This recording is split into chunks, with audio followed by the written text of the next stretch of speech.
Planning a Walt Disney World trip? Or maybe you're just dreaming about one. Either way, join us as we take you through the process of how one of our most exciting Disney trips came about. Plus, we'll reveal how, despite all of our planning and all of our preparation, our trip almost didn't happen.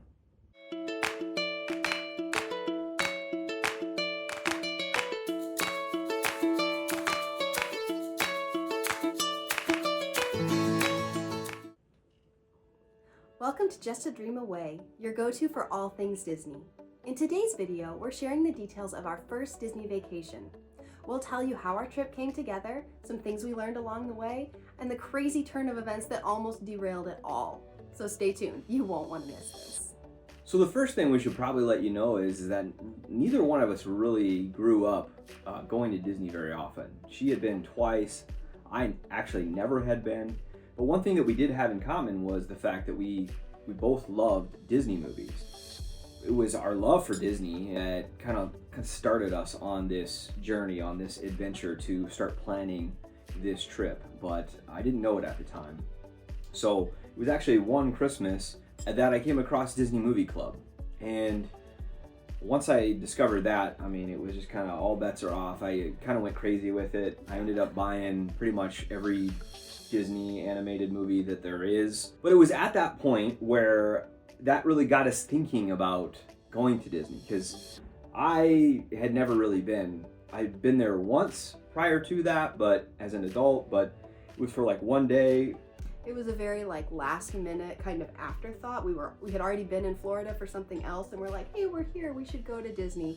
So we spent one crazy busy Saturday at Magic Kingdom. It was, maybe not the best introduction to Disney, especially for him. Well, we just weren't able to experience everything that we would have wanted to. I mean, you can't do that in one day. Right. I mean, Disney World is massive. And it's especially huge. Being very last minute, spur of the moment. We didn't have anything planned. We hadn't looked ahead at anything. It was just hey, let's buy a ticket to Magic Kingdom and walk on in. So, as we had Christmas and we started watching some of these movies, like I said, it really just made us, particularly me, wanting to go back to actually experience the magic of Walt Disney World.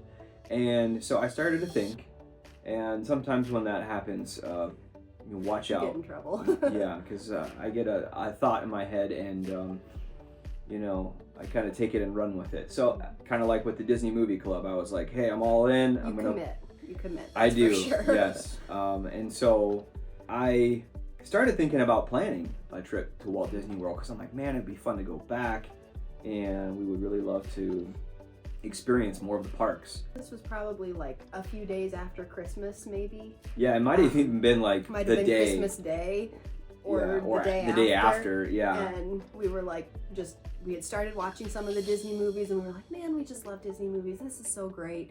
And I think how it came up initially was, it was under this idea of it would probably be good for us to go to Disney at some point so that we can see when we do have kids, how old should they be to go? When is it feasible to take kids to Disney for us? Right. People take kids to Disney at all ages, but we were we want to try to be responsible about it and see okay, let's go, and we called it our exploratory trip. Yeah, it was of, a pre-planning. Our future planning of how we're going to do Disney when we do have kids, because that was on the horizon for us.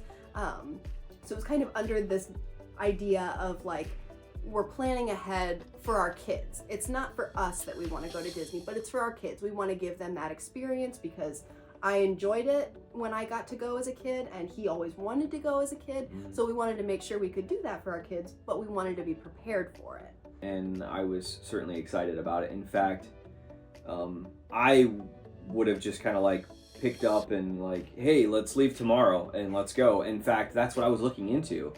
And I'm not normally a super last minute type of person. I do like to plan. I do like to get things done ahead of time. But sometimes that spur of the moment just kind of... You get this little hit of spontaneity, and you're let's just pick up and do something crazy. Yeah, that's happened quite a few times over the years. And thankfully we're a good balance, because as much as I'm gung-ho about something, she kind of pumps the brakes and slows us down a little bit, which is good. And that's been very helpful over the years. So one of the things, along with why she had kind of had to pump the brakes a little bit was because she was working at the school that I was going to get my master's. I was about to start classes. She was about ready to head back from the break, and it just would have been really stressful and probably maybe challenging after we had just had all that time off during the holidays. And there was a lot of wisdom in, you know, some of the things you said, because like I said, I was ready to just pack up and let's Next go. Flight to Florida. Yeah, like how can we make it happen? Yeah. Let's go. And again, there are different occasions where like that's great, and if you can do that and it works in your schedule, then that's perfect. But for us at that time, it just was not going to be good. And as we talked through it, because that's the nice thing about our relationship is, you know, I could have an idea or she can have an idea, but we try to talk about it together and come to you know, common ground and really just see what works for us and our family as a whole. And so it's really nice to talk through some of those things, and that was one of the things that we got to do. She had advised that, you know, maybe what we do is there was gonna be a break kind of in between the different sessions for that semester, and that we should go during that break, and that ended up being what we decided to do. So this break would have been kind of end of February, I think, is when it fell. But yeah, so that was essentially, you know, we were going to go like January 1st-ish, you know, to January 7th or whatever, and then now we're leaving at the end of February. So just about ready to leave, and then now we're waiting 2 months. So it gave us some more time to like think through like things that we needed to do, and like one of the things that we did was we like started taking some extra walks like in the evenings, like because we knew that we were going to be doing a bunch of walking at Disney, and we're like, well, we should like train for it. We have to wait this time anyway. Yeah, you gotta like train for a marathon if you're going to Disney. So that's no joke. Like and that's actually a really good tip. And it really is. Yeah. We just would walk for like a good hour. I mean, we probably did it at least 3 nights a week. Yeah. And you know, we had it was actually like really great time for not only just like for training for, you know, getting our steps in and all of that, but it was also just really good to have that time to like talk and process things. Right. Not just about Disney or whatever. Getting excited about it too. Yeah, gearing up for Thinking about what we wanted to do and talking about the trip more. And, yeah, so we talked about all sorts of stuff, which was great. That was one of the things that we were doing in that 2-month wait of, you know, we knew we were going, we were gearing up for it, so we were going on these walks, we were planning, we were getting excited, we were still watching these Disney movies and kind of getting like stoked for it, getting in that Disney mindset, which was really, really fun. Yeah, so, you know, as we were continuing to get ready for the trip, you know, even though we wanted to stay like at the Grand Floridian, who doesn't? That wasn't really in our budget at that time, and so we ended up staying at the All-Stars, which we really enjoyed. It was great. So we booked that hotel, and then along with that, at that time, Disney was still including Magical Express as a way to get you from the airport to your Disney resort. Now that service is known as Mears Connect, driven by Sunshine, and that is a service that you don't have to pay for individually. So we had all those things taken care of, but then in my Disney experience, it's like, well, you have other things that you need to get. We had to figure out how many park days we were going to have, and then we needed to figure out which parks we wanted to go to and what we wanted to see, and so we ended up deciding to stay for 7 nights. We stayed for a whole week, and then we had a 6-day, just a single day park ticket. We basically had planned that we would have like 3 days on, we would have a rest day, and then 3 more days. So our first park day was actually the day that we arrived, because we had a super early 2-hour flight. So basically we were getting to Florida between 8 and 9 a.m. Got over to the All-Stars. So we were in Magic Kingdom probably by lunchtime. So we spent the whole rest of the day at Magic Kingdom. And the one thing that like, I don't know that I was really prepared for this. So like, obviously we're coming from Indiana, it's February, we had gotten snow, so we had coats and all kinds of stuff, and we like left them in the car, and because we're like, we're not gonna need these, and we had like worn sweatshirts. Mistake. Right, we had worn like sweatshirts and pants because we knew like being on the airplane in the airport, like it could be cold, but we're thinking we're gonna get to Disney and we're gonna put on our shorts, we're gonna put on our tank tops, and you know, be good to go. And we get there, and like, I'm standing there and I'm like, I've got a t-shirt, a sweatshirt, and a denim jacket on, and long pants. And I'm like, I'm cold. I am cold. And I was not prepared to be that cold in Florida because I don't know, I guess it didn't really occur to me to like, this sounds really dumb. It didn't occur to me to look at the weather and be like, what's the typical temperature in Florida at the end of February? We weren't really prepared for that. So that was another thing kind of that we learned. I didn't pack appropriately. It's never a bad idea to throw in an extra sweatshirt or a light jacket or something like that, especially if it's fairly lightweight but still warm, like not super bulky, because, you know, whether it's in your hotel room, in a restaurant, or outside, you know, it can get cold. So just always take Scar's advice and be prepared. Pack that extra jacket, pack that sweatshirt. So along with figuring out how many days, you know, we were going to be in the parks, we had a 6-day, single-day park ticket, and we went to Magic Kingdom like 3 of the 6 days, right? Yeah, we went the first day, and then the last 2 days we were at Magic Kingdom. Yeah, because we wanted to experience all 4 of the parks. But along with figuring out, you know, what our plan was for what parks we were going to go to, we need to figure out, you know, if you do want to do any kind of advanced dining reservations. I went on My Disney Experience and I was looking at, you know, booking stuff for dining. So I did book a couple of sit-down restaurants, table service restaurants, but that we did need a reservation for, but I had no idea like what I needed to book. So we kind of knew, like, going into it that we were planning to mostly eat at quick service, just because, again, we were trying to keep this on a budget. Like, this was our exploratory trip. We didn't have a lot of information. It wasn't like we knew that this was, you know, that some of these signature dining or table service restaurants were amazing food. We were just more like, our whole goal was to do as many attractions and check out the parks as much as possible. We weren't really concerned about We were not interested in food. I mean, obviously we wanted to eat. And by the way, if you don't know this, when she says quick service, it's basically Disney's fancy way of saying fast food. Right, exactly. So we knew that we were going to be doing the less expensive options for dining, like we said, with a couple different ones sprinkled in just as something. Because we were on a budget. We were on a budget. We were just trying to keep costs down. And along with that, we also did plan to have breakfast in the room, so we weren't going to be buying breakfast like from the parks or from the resorts or whatever. So we had some things like granola bars and oatmeal packets and stuff like that we made in the room. So saving a little bit of money on those breakfast things can, by bringing something yourself, or, you know, do an Instacart order or whatever, a grocery delivery, like that can save a lot. We also did that with some snacks to have in the parks. Like we had a bag of trail mix, some granola bars, maybe some pretzels or something, like just some little snacky things that we could munch on if we're waiting in a long line and we're just getting a little hungry. But yeah, those are some of the things we had to consider when we were booking our dining. Is, you know, we didn't book several different sit-down restaurants, again, that were going to be more expensive, but we did book a couple. I found one, it's in Epcot, it's Coral Reef.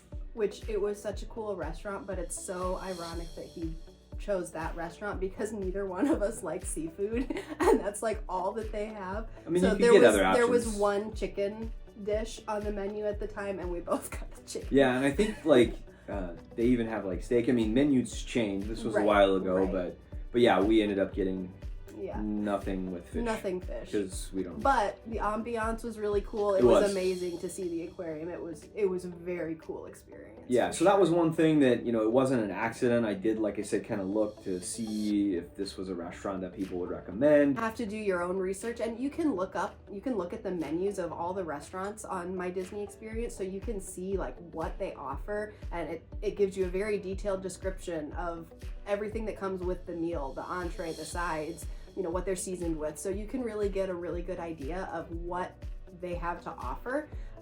And that can really help you figure out, like, is this a place that I want to eat? Is there going to be something that I want to eat there? Especially if you have any kind of like food allergies or diet restrictions, like that's a really helpful thing that you can just get on My Disney Experience and look up the restaurant that you're looking into and see like what options do they have for gluten-free or, you know, vegetarian or whatever. Like you can check that out pretty easily. And this was still all in the research and planning stage before we went on our trip, that we're, again, got all these other things booked. We've got all these other things taken care of. Now we've kind of figured out dining options. We then had to book our fast passes, which was Disney's Skip the Line service at the time. It is now called Lightning Lane. I had no idea what ones I should be looking at, and because of when we were booking this trip, there was like that normal, what is it, like 60 or 90 days that you could book the fast pass, and we were past that point for when we actually booked our trip. So a lot of like the best ones had already been booked up. Yeah. So that's something that, like, if we had known that ahead of time, right, we would have been more like on the ball with, okay, as soon as we book this, we're gonna get these fast passes. At any rate, I did go ahead and book our fast passes, and we got all that taken care of. And at this point, it was just continuing to do our walking and continuing to pack and prepare for the other things that we were going to need to take with us, and we were pretty much on our way at that point. Yeah. So we've talked a lot about all the planning and the preparation that we did for this trip, but remember we told you that there was a crazy turn of events that almost made our trip not happen? Well, here's the juicy details on that. Yeah. So we told you that we kind of got this idea to go around Christmas time and then booked our trip for the end of February. What we didn't tell you is what year it was. This was Christmas of 2019, so our trip actually was February 27th, 2020 through March 5th, 2020. So as we all remember, 2020 was a year. It was a crazy year. The year that the world that burnt no one down. saw coming. Yeah. Yeah. So, like I said, we were there until March 5th of 2020, and Disney closed their parks down in Florida on March 16th. So 10, 11 days later, they closed the parks down. So if we had not gone on this trip, if we had booked this trip any later, if we had planned to go a week later, 2 weeks later, our trip would have been canceled. And well, along with that, like, we went during the time that I had in between the break from finishing that last semester for my master's program. Right. So if that timing had not lined up so perfectly, and if your break had been more of that mid-March spring break kind of time, our trip would have been canceled, and we probably never would have rebooked, because our plan was, like we had said earlier, we wanted to go on this trip because we wanted to kind of scope it out for when we had kids and wanted to take them. That really was one of the reasons why it really was a big part of it. Yeah. But we were thinking, before we took this trip, we were thinking, we're not going to plan to do Disney with our kids until our youngest is like 8. Yeah. Like, we were thinking, we don't want to do strollers at Disney. Like, we want to, and we don't want to have height requirement issues for rides. Like, we're going to wait till they're 8.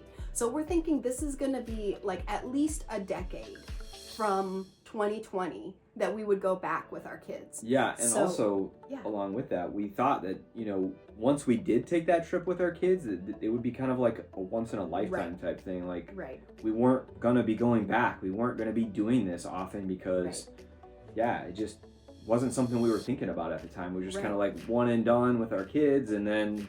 Yeah, it was kind of a one and done with us, and then to be able to do the one and done with our kids when they were old enough to appreciate it. Right. So, but if this trip had gotten canceled, honestly, we probably never would have rebooked it, because shortly after all of this, I found out that I was pregnant with our first child, and I had her at the very end of the year. So between the shutdowns and then having a baby, like, there was no time that we were going to be going back for that, to do an exploratory trip. The parks didn't even open back up until, later in the summer, I don't remember exactly when, but so, and we had another trip planned for somewhere else that was in the summer, and we never rebooked that. So if this trip had been canceled, like, we probably would not, to this day, have gone back to Disney. Yeah. And because we were able to go on this trip, it made us realize that we wanted to prioritize having Disney vacations. Yeah. So this trip was like a crazy pivotal trip for us, and just for our life, for our family in general. But looking back on it, 5 years removed from it, seeing all of the things that could have gone wrong and how many ways it could have been canceled, it's kind of mind-boggling, and it's just amazing. Like, this trip was meant to happen. Yeah, and there were a lot of other things that we didn't get into, because obviously we haven't even started talking about once we got there and all the things that we experienced and the different people that we met and just the wonderful, wonderful time that we had. And again, as she said, if that had got canceled, there was really probably no other opportunity for us to go and to rebook the trip, and then it just never would have happened. So it wasn't just that our whole trip would have been canceled.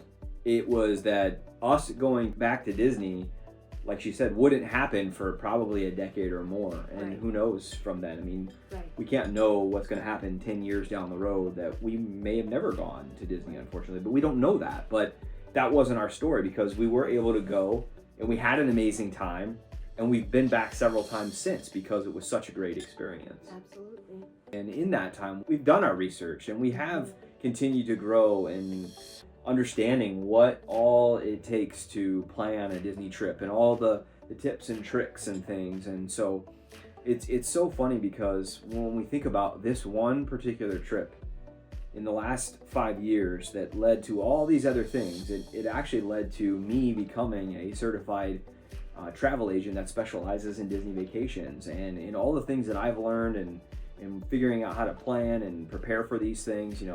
This is just something that I enjoy doing, and I would love to be able to help you and your family or your loved ones figure out what is the best plan for you, and to help you avoid some of the mistakes that we have made, and really just learn more about all the ins and outs of what goes into your time at Disney and the things that you're going to want to see and enjoy. And so if you're interested in that, and if you want more information, you can contact us at contact.justadreamaway@gmail.com.